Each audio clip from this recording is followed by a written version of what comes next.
All right, great stuff. Lovely to meet everybody today. I suppose I'll just tell you who I am and why I'm here to start with. So my name is Stephanie Gearan, and I'm here to chat to you today about CBD. I just recently was issued my preliminary hemp grower's license, so I'm going to grow some hemp here on the farm next year. And I suppose I got into it all because my brother has been farming hemp over in Oregon for the last 6 years, and the last 2 years I went over and saw the whole sow, grow and harvest procedure, and absolutely fell in love with, number one, the lifestyle, and then number two, like how much the plant can do for people, because they're growing incredibly rich strains of CBD over there and just doing some amazing stuff with it. And I really felt like it was something that we should be getting on over here. So so we came back. I've started a hemp business here. We're importing CBD products from my brother's farm in Oregon, and then we're also going to try and make a few body care products with Irish grown hemp oil and stuff over the next few months. And ideally, in about 2 months, we should have an online shop up and going for people to purchase these and have a bit more information about CBD and what it does for people. So that's why I'm here to chat to you today. And then I'm gonna tell you guys about basically what CBD is, where it comes from, how it's made, as in how you get the oil out of the plant, how it works within your body, in your endocannabinoid system, and then the entourage effect.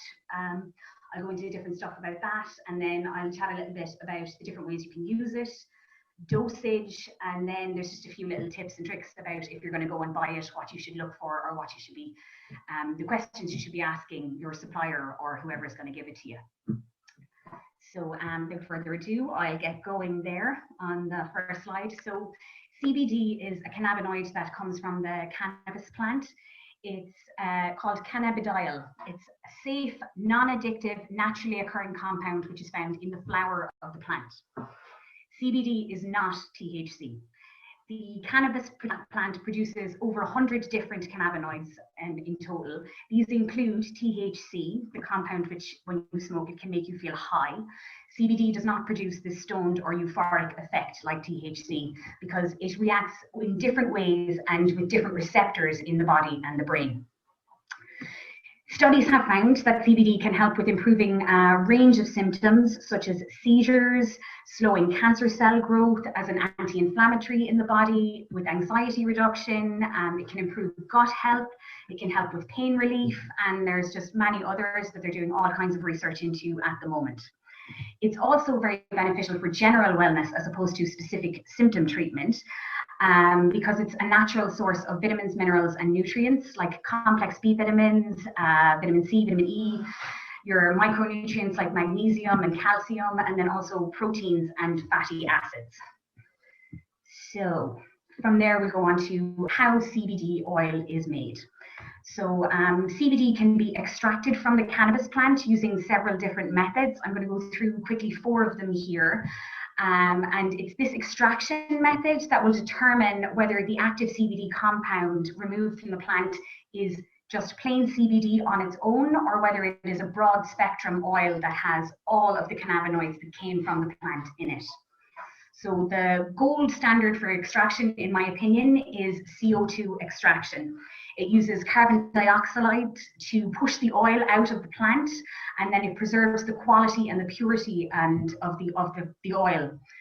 It's also a method that is food safe. It's been used in food production for over 30 years, and it's very effective, and it produces a potent oil. It's also completely safe for human consumption, and it's commonly added to food and drinks. And this extraction method is the same one that they would use to remove caffeine from coffee and also to do essential oil extractions. So it's got a very minimal risk of contamination, it's safe, it's very widely used. The next one below that would probably be alcohol or ethanol extraction, where you would soak the plant matter in the alcohol and then raise the temperature to get rid of all the alcohol, burn it all off. This method is kind of used for vape pens and cartridges and stuff like that. And though it's a very good extraction method, you can lose some of the micronutrients, and it can break down some of the waxes in the plant. So then after that, there's cold press extraction. So this is like pressing or juicing. This will give you the plant in its raw form. So you will get all of the micronutrients vitamins, oils, and all that kind of stuff. But the CBD that comes out of a cold press is CBDA, not CBD. So it's not as bioavailable or metabolizable by your body. So you're not really going to get an awfully high or potent strength of CBD from a cold press extraction. And the last one I'm just going to mention quickly is oil infusions. So you may or may not have heard of people doing canna butters, where you take the plant material and then you would submerge it in coconut oil or regular butter or olive oil, and you would cook it for at least 8 hours to about 85 degrees, and that would decarboxylate everything and make all of those cannabinoids bioavailable for your body. And then you just strain out all your plant materials, and the butter, the solid butter that you're left, you then dose with that. So there's a couple of the different kinds of oils and extractions. Then I go on to how it actually works in your body. So inside your own body, you have an endocannabinoid system. This produces endocannabinoids in your own body. And then you also have plant cannabinoids, which is the CBD. So these in your body will then bind to receptors, and then these receptors will send a message to your body to specific processes and functions. So they regulate things like sleep, appetite, mood, motor control, immune function, pleasure and pain, reproduction and fertility, and memory and body temperature can also be affected with these. So the CBD in particular, when it gets into your endocannabinoid system, works by blocking harmful compounds from entering these CB1 and CB2 receptors, and then it can guide helpful compounds into the receptors to promote the balance within your body, or to reduce the sensation of pain, or to inhibit inflammation. Okay, so it's just a little bit more information about the endocannabinoid system, which was when it was discovered only in the mid-90s with these type 1 and 2 receptors, it really helped to understand the crucial role the endocannabinoid system plays in regulating a bunch of different processes in the body, like those I mentioned earlier: mood, appetite, glucose metabolism, blood pressure, pain perception, and a bunch of others. And these receptors are found all over your body, in your central nervous system, or where your CB1s are found, and your CB2 receptors are found in your immune system, your spleen, your gastrointestinal system, your tonsils, your brain.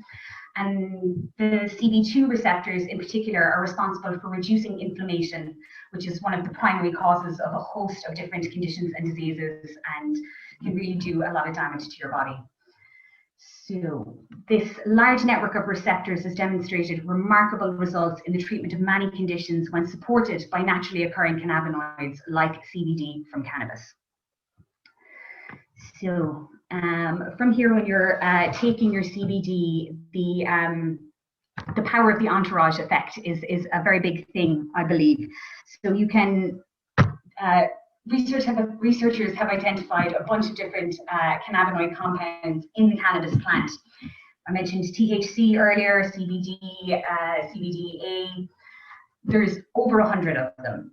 And while some research has been done into a lot of the primary and highest occurring ones, it cannot be yet explained how these numerous components work together to produce different reactions. So there are over 100 different cannabinoids that you can find in the cannabis plant. And when you're extracting, you can extract for individual ones. So they can pull out just the CBD by itself. And then people can try and sell you this as CBD oil, which it is, but a better quality oil will have a range of different cannabinoids in it. And this total effect usually makes the oil more bioavailable, and you'll have a better uptake in your body if it's a whole full spectrum oil rather than just one isolate. So here we go. What is the best way to use CBD oil? Okay, so it can be used in several different ways, and each way has different benefits. So the most appropriate delivery system for CBD is going to be unique to each person and each condition. Ideally, though, it's going to operate within a perfect trifecta, where it has an optimal dose for a desired duration of time and with few unwanted side effects. So three main ways that I've seen CBD used are topically, orally, and inhalation. So topically is your sprays, your lotions, your salves. These can be applied liberally and directly to the skin and to any affected areas. They're great for treating localized pain or swelling. They're actually great for lots of skin conditions as well, like contact dermatitis, psoriasis, and any inflammatory skin conditions. And topicals usually can be effective within 5 to 20 minutes, and they usually last about 2 to 3 hours. After that, the next one is orally. So this is the drops that you usually put under your tongue. These have a longer lasting and a more full body effect. They're usually great to use in the evening before sleep, and the effects can usually be felt within your body within 30 to 90 minutes, and they can last for up to 4 hours. After that, inhalation would be the next method of use, and so that would be like smoking flower or your vapor oils or concentrates. And so this has your fastest absorption rate. So it's great for treating something that might be acute or required immediate attention. And the effects are usually immediate or within a minute or two, and they can last for 1 to 2 hours depending on the dosage. So also when you're using CBD oil, when it comes to if you're taking any other kind of medications, there are some drug interactions with CBD. It's generally safe. And it doesn't interact with many common pharmaceuticals, but interactions can get a little bit problematic if you're consuming incredibly higher doses of CBD. But always, if you're taking any other prescribed medications, always consult your doctor before you take any CBD. Their knowledge is going to be worth an awful lot on that. So dosage, then when it comes to figuring out the optimal dosage for you with your CBD oil, it varies from person to person. And the 3 things that should be always taken into account are the strength or concentration of the CBD that you're taking, your body weight, and your individual body chemistry. So you are a unique person, and your CBD dose should be unique to you as well, for you and your condition. And always remember that everybody's experience with substances, medication, supplements, and other things that we put in our bodies are different for everybody else. So what works for your friend or your relative might not work for you. Find your own way of doing things. Another little bit on the dosage then, just a few quick little do's and don'ts. Always read the product label for info such as the serving size, the daily allowance, the total cannabinoids, the cannabinoids per servings, any other ingredients that might contain allergens or anything like that. When you're starting, start low and go slow. So 10 micrograms is considered a single serving for an adult. However, if you have no experience with CBD, I would recommend that you start somewhere between 2 and 5 micrograms and then build as you go and evaluate within your own self as you go. So the next step then as well is wait and evaluate. So if you've taken a dose, wait at least 90 minutes to determine the effects before you do anything else with it. Note any adjustments before you take your next dose. And remember, if you're taking it orally, that the effects will last longer and also take longer to activate within your body. And also anything that you've eaten and your digestion, if you have slow digestion or fast digestion, this will also affect how you metabolize the oil. So number 4 is a recommendation to microdose. So once you know what your dose should be for the day, it's a nice idea to take that and break it up into a couple of different doses over the course of the day. It will mean that you can have longer lasting and more optimal effects. So if you're going to do this and go on a course of it, I would highly recommend that you keep a paper log or an electronic log or however you want to do it, and track your dosages, your consumption methods, and the effects that you feel until you can tailor your plan to get yourself the results that you desire from the oil. And then last but not least, always discuss the potential benefits and the health risks with a medical professional or your doctor. Yep, so that's all with the dosage. And then just the last little bit is just a few tips and tricks for when you're going out to buy the oil. And if you're dealing with anybody to do that, always, of course, speak with your doctor about your other medications, especially if you're going to take it orally. Whoever you're buying it from, your supplier, quiz them about their CBD knowledge. It doesn't even have to be a specific question, just ask them to talk about the product. And if they can't ad nauseum bore you about what's in their product and how it's made, I would be very skeptical. The packaging on whatever you're buying should clearly state the dosage, how to use it, whether it's an oral or a topical, the potency, and either the staff or the packaging should be able to very easily explain this, or again, I would be raising red flags for having a proper think about it. Traceability is also another thing that you can ask your supplier about, where the plants were grown, how they were grown, was it an organic method, then how they were cut and cured, because this will all affect the quality of the oil in the end. And then also their extraction method, how their plant was processed into oil. These are things that are all going to affect what you're putting in your body. And then the last few bits are basically just beware the hype. If you see any kind of a CBD product that is promising you that it's going to fix all that ails you or be a magical cure-all, I would be very, very skeptical. And yeah, ask all the questions that I've said before. And then my recommendation is, if you're going for it, embrace the full or the broad spectrum and know the difference between the broad spectrums and the isolates, which are just the single cannabinoid, because that's where people tend to get tripped up the most, as far as I can see.